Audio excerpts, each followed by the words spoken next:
Hello students, welcome to all of you in my YouTube channel Kuldeep Physics which make your study easy and comfortable।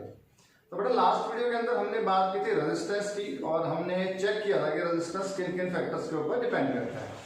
बेटा वहां पे अपन ने एक चीज देखी कि सर्किट के अंदर जो करंट है उसको कंट्रोल करता है रेजिस्टेंस। अगर आप रेजिस्टेंस कम करते हो तो करंट बढ़ जाएगा, रेजिस्टेंस बढ़ाते हो तो करंट कम हो जाता है।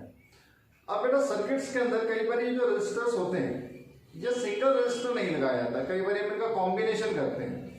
तो आज की वीडियो के अंदर हम यही पढ़ेंगे कि हमारे पास रेजिस्टर्स को किन किन कॉम्बिनेशन के अंदर हम सर्किट के अंदर लगा सकते हैं, और जब हम कॉम्बिनेशन के अंदर रेजिस्टर्स लगाते हैं तो उसके ऊपर ओम्स लॉ को हम कैसे अप्लाई करेंगे। तो आज का टॉपिक यही रहेगा हमारे पास, resistance of a system of resistors. बेटा हमारे पास यहाँ पे दो तरीके के कॉम्बिनेशन आते हैं, या तो आप रेजिस्टेंस को सीरीज में लगा सकते हो या फिर आप उनको लगाते हो पैरेलल में। तो वन बाय वन दोनों को चेक करते हैं कि सीरीज कनेक्शन में किस तरीके से रेजिस्टर्स लगेंगे, पैरेलल कनेक्शन में किस तरीके से लगेंगे और किस तरीके से हम उनकी कैलकुलेशंस करते हैं। तो चलिए वीडियो स्टार्ट करते हैं। सबसे पहले हम बात करेंगे रेजिस्टेंस इन सीरीज। जब आप रेजिस्टेंस को सीरीज में लगाते हो तो सबसे पहले तो ये पता होना चाहिए कि रेजिस्टेंस सीरीज में लगते कैसे।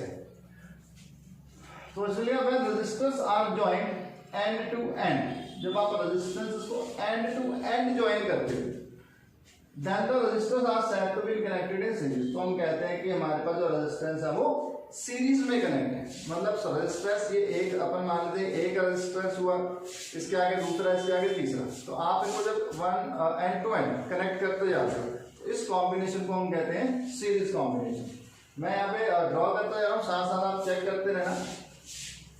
अब अगर मैं सीरीज कॉम्बिनेशन की बात करूं, resistors are joint end to end, ये कह दूं कि मेरे पास एक रेजिस्टेंस हुआ,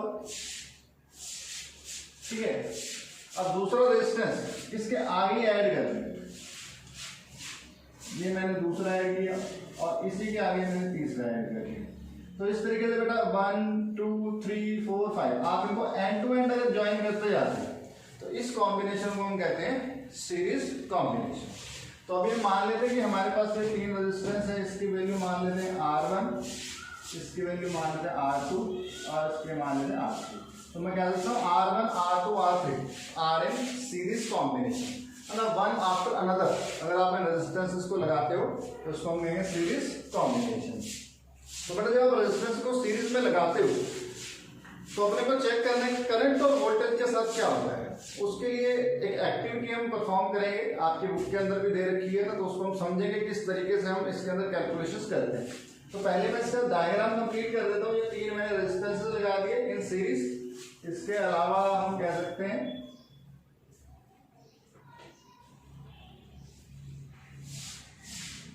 आप एक अमीटर लगाओगे करंट मेजर करने के लिए, एक बैटरी होगी पोटेंशियल डिफरेंस प्रोवाइड करने के लिए, एक की हमने लगा दी सर्किट को ओपन और क्लोज करने के लिए।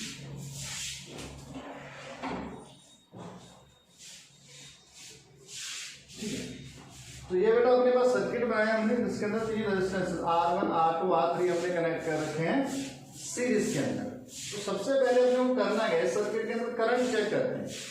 हम मान लेते हैं हमने यहाँ पे पोटेंशियल डिफरेंस दिया है V, पोटेंशियल डिफरेंस दिया है तो हम कह सकते हैं सर्किट के अंदर कुछ करंट फ्लो करेगा, I करंट मान लेते हैं इसके अंदर से फ्लो करेगा।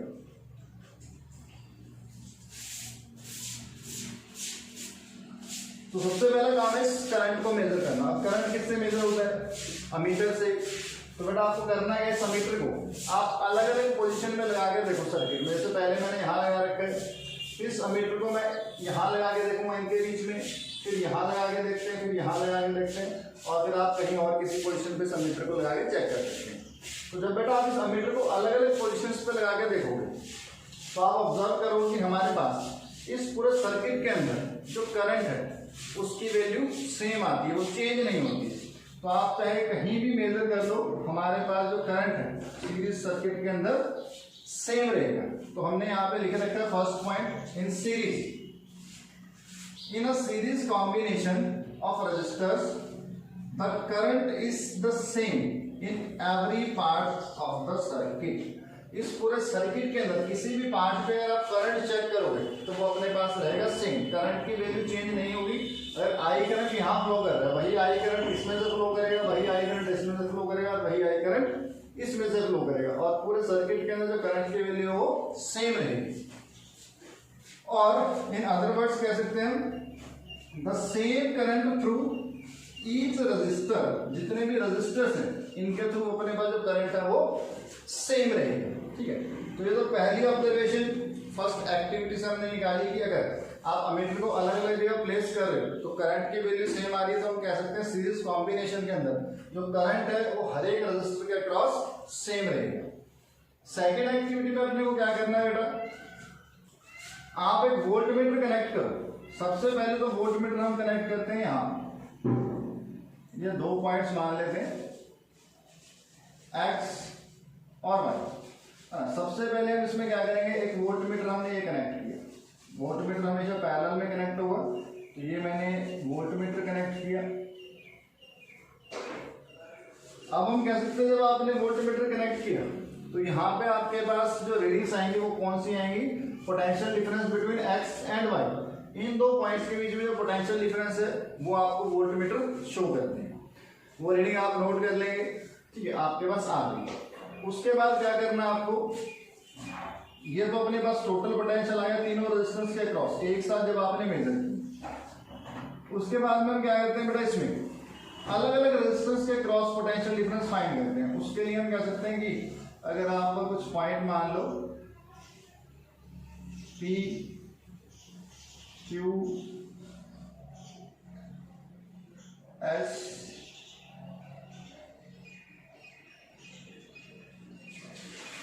T है ना, तो हम क्या करेंगे, सबसे पहले हम 1 वोल्ट मीटर कनेक्ट कर देंगे सिर्फ इसके अक्रॉस। ये वोल्ट मीटर से तो अपने को रीडिंग बताएगा कौन सी, जो R1 रेजिस्टेंस है इसके क्रॉस कितना पोटेंशियल ड्रॉप हुआ। मान लेते हैं वो रीडिंग अपने पास आती है V1। फिर आप एक जो वोल्ट मीटर है वो इस रेजिस्टेंस के क्रॉस कनेक्ट कर दो,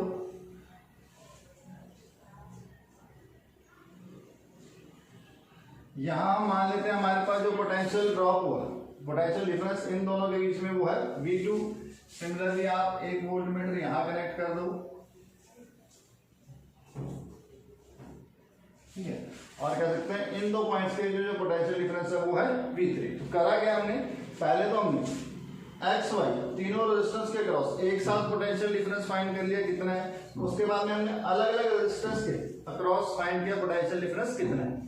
तो बेटा जब आप इसमें आप चेक करोगे तो आप पाओगे कि हमारे पास जो V1, V2, V3 का सम है वो अपने पास टोटल पोटेंशियल के बराबर होता है। मतलब हम कह सकते हैं जितना भी पोटेंशियल आप इस सर्किट को दोगे वो हर एक रेजिस्टेंस में डिवाइड हो जाएगा, है ना।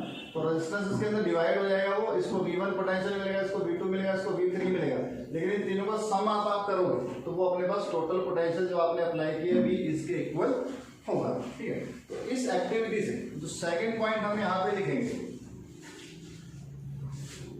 द टोटल पोटेंशियल डिफरेंस, 2 बार लिख दिया इसको, the total potential difference across a combination of resistors in series. तो जो टोटल पोटेंशियल डिफरेंस है across a combination of resistor in series is equal to the sum of potential differences across the individual resistors। ठीक है, तो कह रहे जो total potential difference है अक्रॉस द कॉम्बिनेशन, कॉम्बिनेशन के अक्रॉस जो टोटल पोटेंशियल डिफरेंस है किसके इक्वल आता है, is equal to the sum of potential differences across the individual resistor. Individual resistor के अक्रॉस जो पोटेंशियल डिफरेंस है इनके सम के इक्वल अपने पास आएगा ये टोटल पोटेंशियल। ठीक है, तो ये 2 एक्टिविटी करने से 2 रिजल्ट्स अपने पास आए। इन शॉर्ट अगर आप याद रखना चाहो सीरीज कॉम्बिनेशन के अंदर क्या होगा, कह सकते हो करंट सेम रहेगा और जो पोटेंशियल है वो हो जाएगा डिवाइड। जितना भी आप पोटेंशियल दे रहे हो अलग अलग रेजिस्टेंस में डिवाइड हो जाएगा। ठीक है, तो ये की पॉइंट है सीरीज कॉम्बिनेशन का कि करंट सेम रहता है और पोटेंशियल अपने पास हो जाता है डिवाइड। ठीक है, अब इसकी फर्दर आगे की कैलकुलेशंस जो है वो हम चेक करते हैं किस तरीके से हम करेंगे। तो अभी के लिए मैं इसको मिटा रहा हूँ। ये बेटा डायग्राम आपको बनाना है, ठीक है। जब आप इसकी कैलकुलेशंस करोगे सीरीज कॉम्बिनेशन की, तो इसमें आपको ये डायग्राम बनाना पड़ेगा। तो अब इसकी डेरिवेशन देखते हैं कि किस तरीके से हम इसके अंदर ओम्स लॉ अप्लाई करेंगे। तो ये 2 पॉइंट नोट कर लेना आप, इसको मैं यहां से मिटा रहा हूं।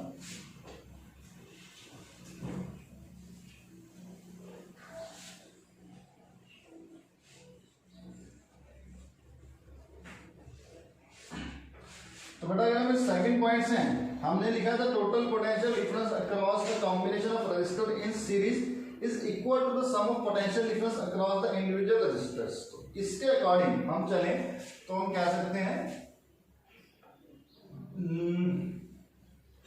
जो V है इसके नीचे से लिखना शुरू कर देना, मैं ऊपर लिख रहा हूं V इक्वल्स टू जो टोटल पोटेंशियल डिफरेंस है वो किसके इक्वल होना चाहिए, V1 plus V2 plus V3, है ना। यही हमने यहाँ पे देखा, जो टोटल पोटेंशियल डिफरेंस है वो सभी के अलग अलग रेजिस्टर्स के अक्रॉस जो पोटेंशियल डिफरेंस है उसके सम के बराबर होगा। इसको आप दे दो इक्वेशन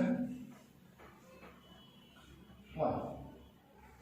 ये अपने पास फर्स्ट अपन ने इक्वेशन लिख ली, इस वाली जो हमारे पास ऑब्जर्वेशन आई थी इससे कि जो टोटल पोटेंशियल डिफरेंस है अलग अलग पोटेंशियल डिफरेंसेस के बराबर होगा। अब अपने को करना क्या होता है बेटा, इसमें अपने को फाइंड करना होता है इक्विवेलेंट रेजिस्टेंस। इक्विवेलेंट रेजिस्टेंस होता क्या, पहले तो उसको समझेंगे बेटा। उसके लिए मैं कह सकता हूं कि अगर ये कॉम्बिनेशन मेरे पास है, मैंने इसको V वोल्ट अप्लाई करी और मेरे पास सर्किट के अंदर आया करंट I, लेकिन मैंने यहाँ पे 3 रेजिस्टेंस लगा रखे R1 R2 R3। अगर मैं ऐसा करूं कि इन तीनों रेजिस्टेंस को यहाँ से रिप्लेस कर दूं, इन तीनों रेजिस्टेंस इसलिए मैं एक सिंगल रेजिस्टेंस लगाना चाहूँ और वो सिंगल रेजिस्टेंस में ऐसा लगाऊं इसके अंदर कि इसी वोल्टेज पे आपको इतना ही करंट मिले, तो मैं कह सकता हूं वो सिंगल रेजिस्टेंस जो आपने लगाया है वो इन तीनों के बराबर होगा, इन तीनों का इक्विवेलेंट होगा। तो उस कंडीशन में मैं इस सर्किट को एक बार दोबारा ड्रॉ कर देता हूं।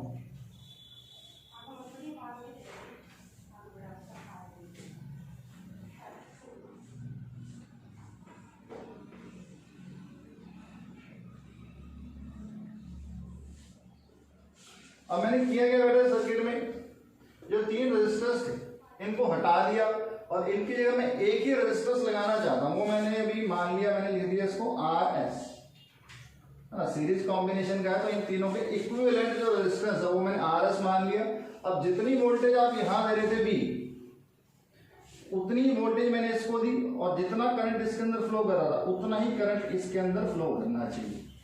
तो हम कह सकते हैं जितनी वोल्टेज आपने यहाँ दी उतनी यहाँ दी, जितना करंट यहाँ फ्लो कर रहा है उतना यहाँ फ्लो कर रहा है। तो हम कह सकते हैं 3 रेजिस्टेंस का जो इक्विवेलेंट रेजिस्टेंस है वो अपने पास क्या हो जाएगा, RS। मतलब ये अकेला रेजिस्टेंस इन 3 रेजिस्टेंस से काम कर रहा है, ठीक है।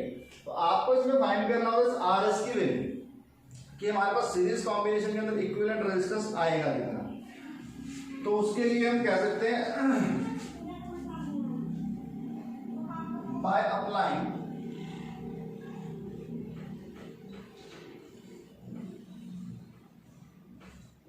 Ohm's law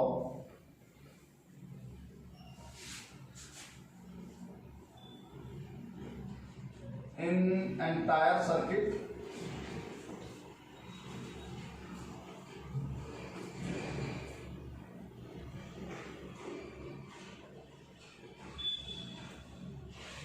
आप पूरे सर्किट के ऊपर, अभी मैं इस वाले सर्किट के ऊपर जो है ओम्स लॉ अप्लाई कर रहा हूं। इन तीनों को मैंने एक रेजिस्टेंस से रिप्लेस कर दिया। ओम्स लॉ अपने पास क्या बेटा, V equals to IR।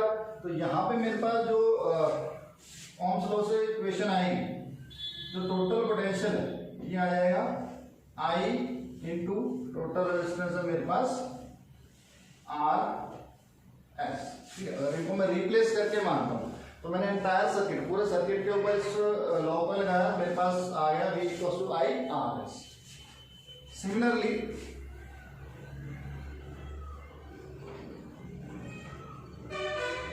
Bye applying Ohm's law for individual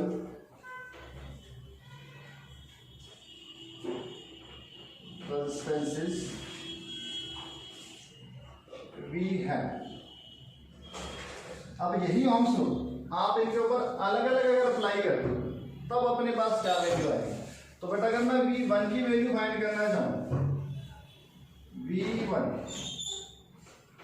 तो अपने पास ohms लो है V इक्वल्स टू IR और करंट सब में सेम जा रहा है ना, I करंट ही जा रहा है। तो जो V1 पोटेंशियल ये मेरे पास हो जाएगा, करंट तो I फ्लो कर रहा है और रेजिस्टेंस हो गया R1। सिमिलरली जो V2 है ये हो जाएगा, करंट फ्लो कर रहा है सेम I और रेजिस्टेंस कितना है इसका R2। और जो V3 है ये हो जाएगा मेरे पास करंट I और रेजिस्टेंस R3।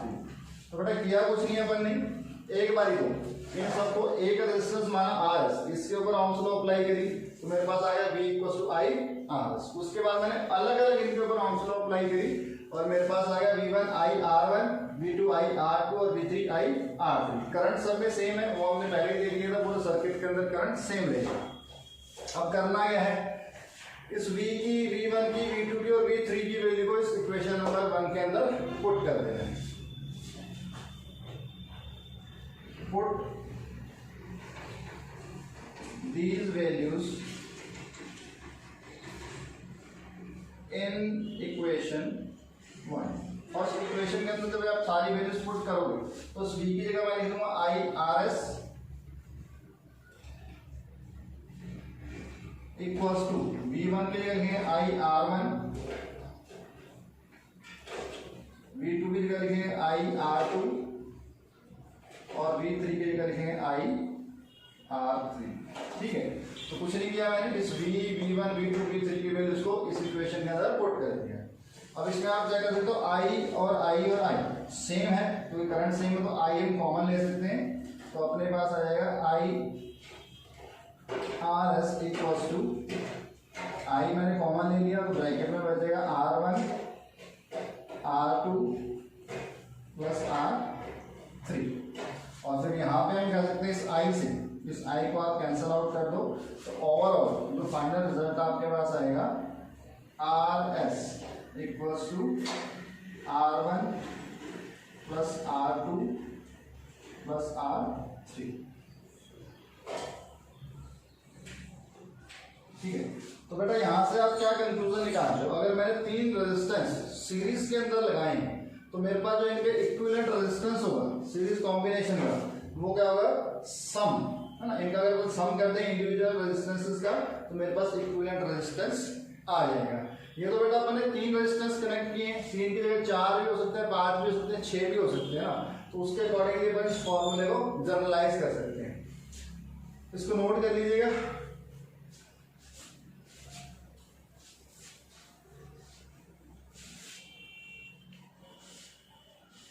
तो इन जनरल कह सकते हैं हमारे पास इन जनरल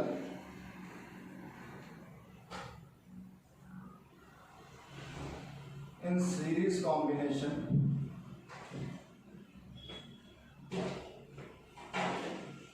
जो मेरे पास इक्विवेलेंट रेजिस्टेंस आता है सीरीज कॉम्बिनेशन का, ये आएगा R1 plus R2 plus R3 plus up to जितने भी रेजिस्टेंस लगा रखे हैं, मान लेते हैं N रेजिस्टेंस लगा रखे तो अप टू R है। ठीक है, ये मेरे पास जनरलाइज फॉर्मूला हो गया सीरीज कॉम्बिनेशन। आपको इक्विवेलेंट रेजिस्टेंस निकालना है तो क्या करेंगे, जितने भी रेजिस्टेंस दे रखे हैं उन सबका सम कर देंगे, हमारे पास इक्विवेलेंट रेजिस्टेंस सर्किट का आ जाएगा।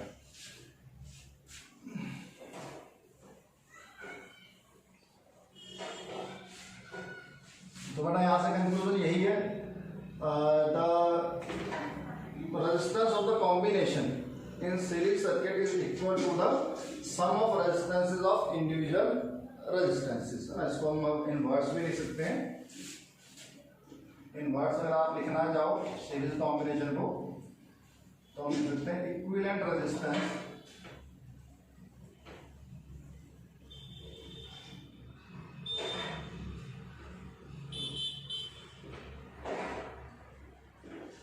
in series combination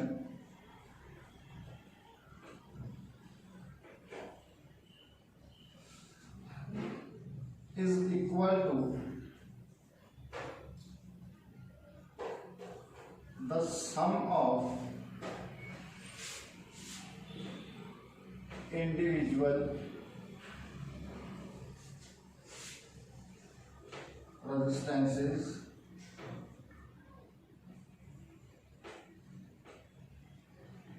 connected in series। ठीक है, तो अपने पास जो इक्विवेलेंट रेजिस्टेंस आएगा सीरीज कॉम्बिनेशन में वो किसके इक्वल होगा, to the sum of individual resistances connected in series. जो सीरीज के अंदर आपने जो अलग अलग रेजिस्टेंसेस कनेक्ट कर रखे हैं इनके सम के बराबर होगा। यहां से एक चीज और भी कर सकते हैं, thus it is greater than any individual resistance।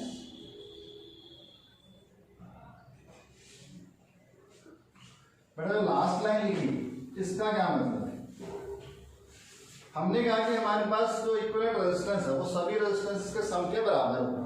ठीक है, और साथ में हमने लिखा है that it is greater than any individual resistance। जितने भी रेजिस्टेंस इसके अंदर लगे होंगे उन सबसे ग्रेटर वैल्यू अपने पास आएगी इक्विवेलेंट रेजिस्टेंस। और एग्जांपल के तौर पे अगर मैं बात करूं, मैं इनको मान लूं ये मेरे पास 1 ओम का है, ये 2 ओम का है और ये 3 ओम का रेजिस्टेंस है। तो मैं इसका इक्विवेलेंट रेजिस्टेंस फाइंड अगर करूंगा तो मेरे पास आ जाएगा 1 + 2 + 3 है ना, सीरीज में है तो सीधे ऐड हो जाएंगे। तो मेरे पास इक्विवेलेंट रेजिस्टेंस आता है वो आता है 6 ओम। और आप चेक कर सकते हो 6 ओम इनमें से जो सबसे बड़ी वैल्यू है उससे भी ये ज्यादा है। तो अपन कह सकते हैं that it is greater than any individual resistance. तो इनमें 1 से भी बड़ा है, 2 से भी बड़ा और 3 से भी बड़ा। तो अपन कह सकते हैं सीरीज कॉम्बिनेशन के अंदर जब आप इक्विवेलेंट रेजिस्टेंस फाइंड कर रहे हो तो वो हमारे पास ग्रेटर आएगा किससे, मैक्सिमम वैल्यू का रेजिस्टेंस से भी अपने पास ज्यादा आने वाला है। और सीरीज कॉम्बिनेशन बेटा अपन यूज इसीलिए करते हैं जब आपको रेजिस्टेंस बढ़ाना हो सर्किट का। जैसे आपको मान लो हमारे पास सिर्फ 2 ओम के रेजिस्टेंसेस हैं, हमारे पास सिर्फ 2 ओम के रेजिस्टेंसेस हैं और किसी वैल्यू का रेजिस्टेंस नहीं, और अपने को सर्किट के अंदर चाहिए मान लो 10 ओम रेजिस्टेंस। तो हम क्या करेंगे, इनको हम कनेक्ट कर देंगे सीरीज के अंदर। 5 2 ओम के रेजिस्टेंस आपने कनेक्ट किए तो आपके पास सर्किट के अंदर टोटल रेजिस्टेंस हो जाएगा 10 ओम। ये हुआ बेटा सीरीज कॉम्बिनेशन के बारे में सब कुछ। अब इसके ऊपर एक हम छोटा सा एग्जांपल और चेक कर लेते हैं किस तरीके से हम कैलकुलेशंस करते हैं सीरीज कॉम्बिनेशन के अंदर। तो एक छोटा सा एग्जांपल यहाँ पे हम लेके चलेंगे और उसको सॉल्व करके देखें किस तरीके से हम सॉल्व करते हैं।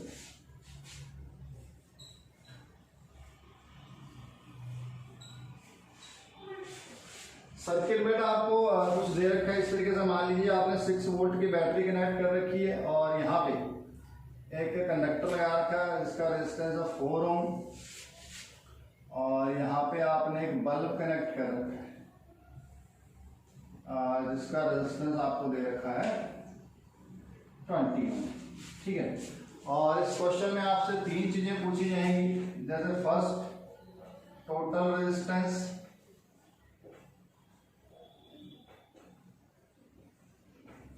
ऑफ सर्किट, टोटल करंट या करंट फ्लोइंग थ्रू सर्किट, क्योंकि इसमें सीरीज कॉम्बिनेशन तो सेम ही होगा। करंट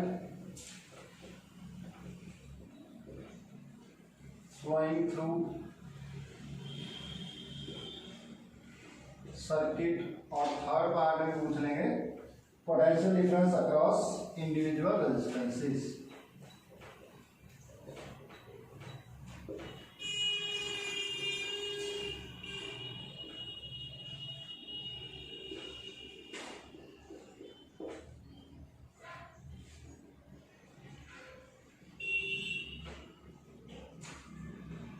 ठीक है, तो बड़ा आपको सर्किट के अंदर दे रखा है 4 ओम का रेजिस्टेंस दे रखा है, एक बल्ब दे रखा है, इसका रेजिस्टेंस 20 ओम है, और आपने इसको 6 वोल्ट की बैटरी से कनेक्ट कर रखा है। और आपको 3 क्वेश्चंस का आंसर करना है। टोटल रेजिस्टेंस इस सर्किट के अंदर कितना होगा, टोटल करंट कितना इसके अंदर फ्लो कर रहा है, और अलग अलग रेजिस्टेंस के क्रॉस कितना कितना पोटेंशियल डिफरेंस है। तो बड़ी इजीली हम इसके बेटा आंसर कर सकते हैं। अगर हम ए पार्ट की बात करें total resistance.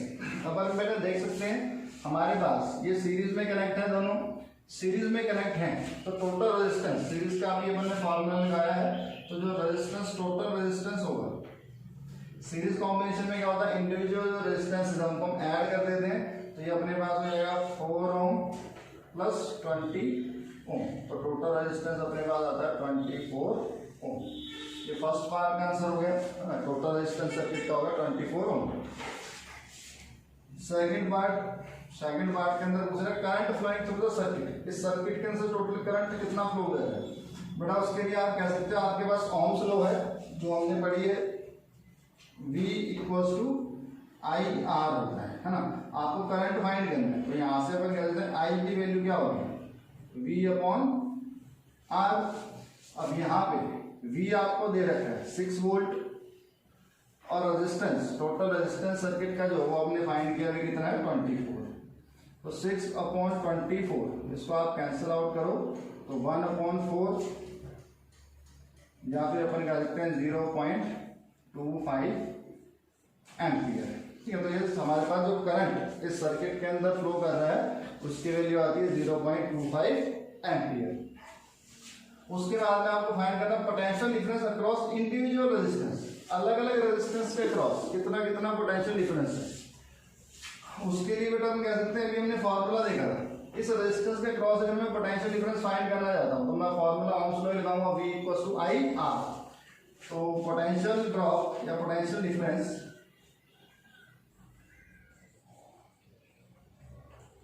Across 4 ohm resistance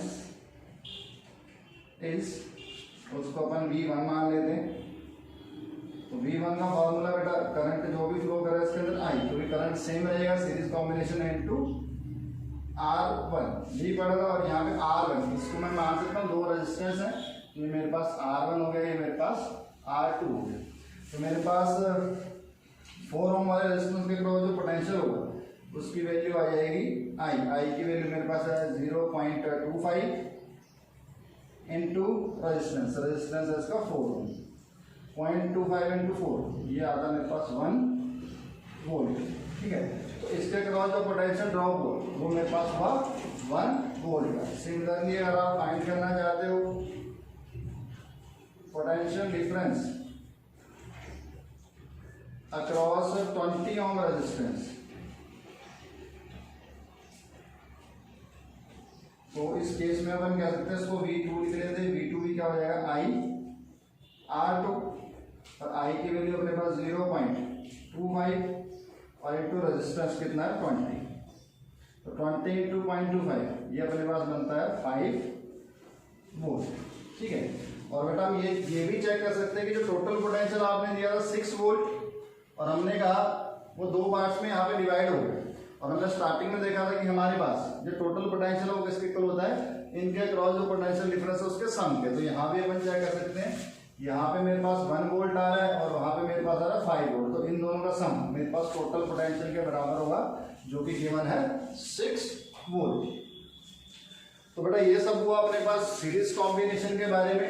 ठीक है, तो सीरीज कॉम्बिनेशन अच्छे से समझ लें, है ना, किस तरीके से अपने को अप्लाई करना है, इक्विवेलेंट रेजिस्टेंस किस तरीके से फाइंड करने हैं, और अलग अलग रेजिस्टेंसेस के क्रॉस किस तरीके से आपको पोटेंशियल फाइंड करना है। ठीक है, इसके बाद अपने पास आता है पैरेलल कॉम्बिनेशन, बेटा वो हम करेंगे नेक्स्ट वीडियो के अंदर। तो आज की वीडियो में इतना ही। वीडियो आपको कैसी लगी कमेंट करके जरूर बताएं, अच्छी लगी तो लाइक करना ना भूलें, साथ साथ फ्रेंड्स को शेयर करें और ज़्यादा से ज़्यादा चैनल को सब्सक्राइब करें। Thank you.